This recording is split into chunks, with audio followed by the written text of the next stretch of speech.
Euroregione News. Euroregione, il fallimento della cooperazione?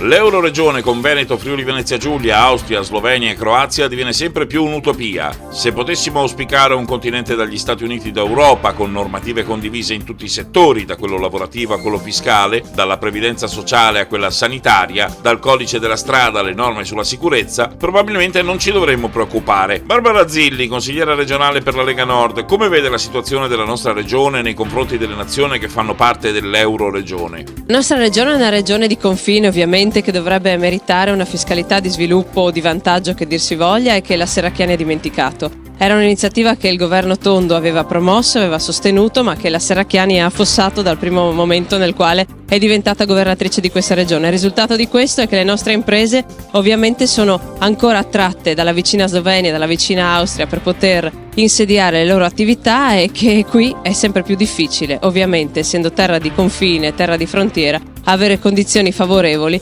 affinché si continui a crescere con le aziende qui.